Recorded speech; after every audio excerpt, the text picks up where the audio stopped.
Do you practice self care? Why not? Do you practice self care? What the heck is self care? Well, let me tell you something. There's a time in my life where I was a practicing physician, working 80 hours a week, where I didn't take care of myself at all. My blood pressure was dangerously high. My blood sugar was dangerously high. My cholesterol was dangerously high. As it would be called a sort of a walking risk factor for having a heart attack. And I didn't practice self care. I I didn't take the time to take care of myself. Now I wasn't alone. The practice of medicine is horrible and very toxic. Doctors are under a lot of pressure to like just keep working.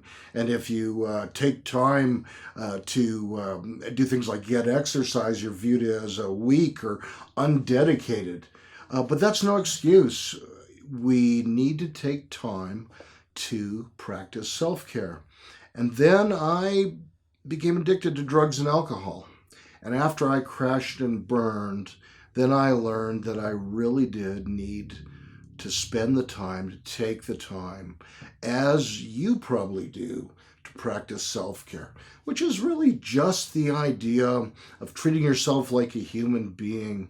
And, I heard a really funny analogy. I've heard people say things like, well, I'll practice self care as a reward.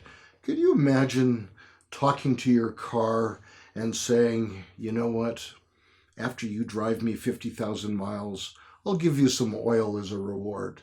I mean, it'd be like crazy. And, and so we really need to look at this idea of self care. And in this is going to be a three-part series. We're going to talk a little bit about self care tonight.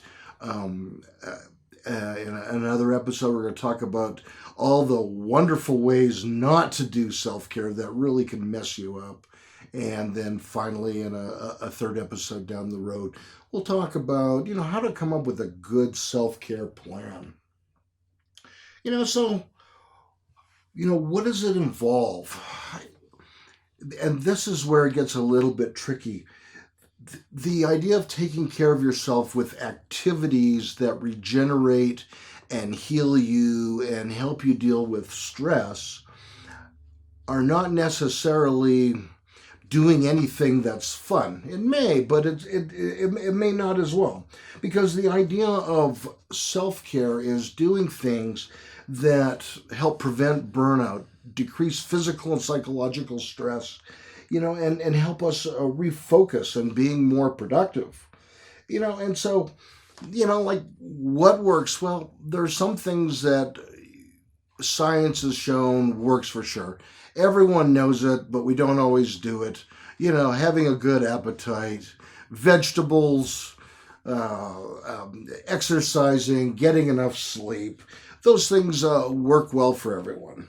And then there are things that are unique for you that help you recover, recreate, rejuvenate, and feel alive.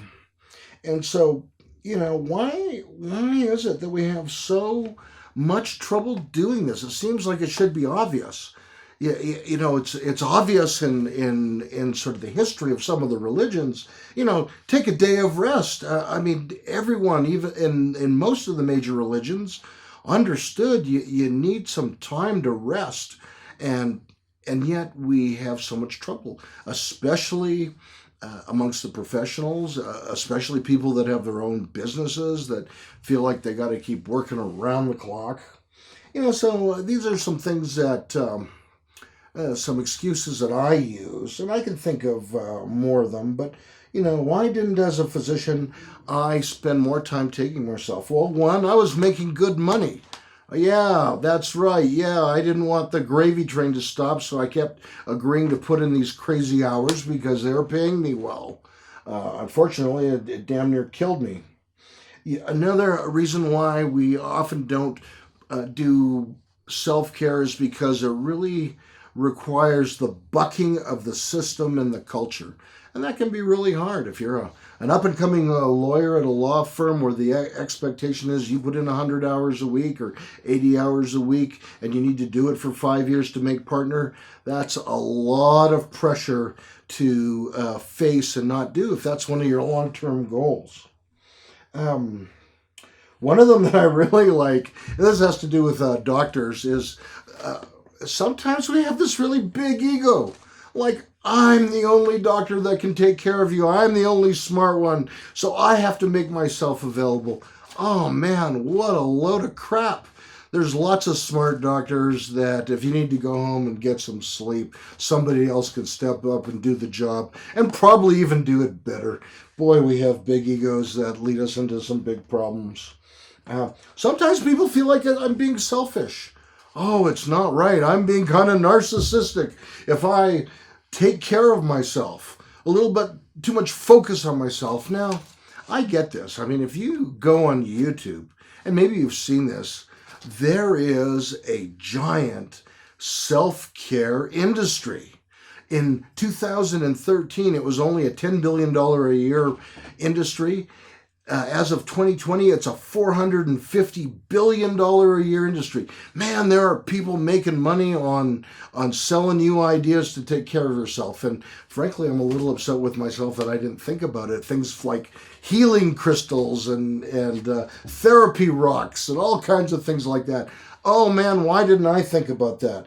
But that does sort of lead people to think, is taking care of yourself, is that just kind of narcissistic?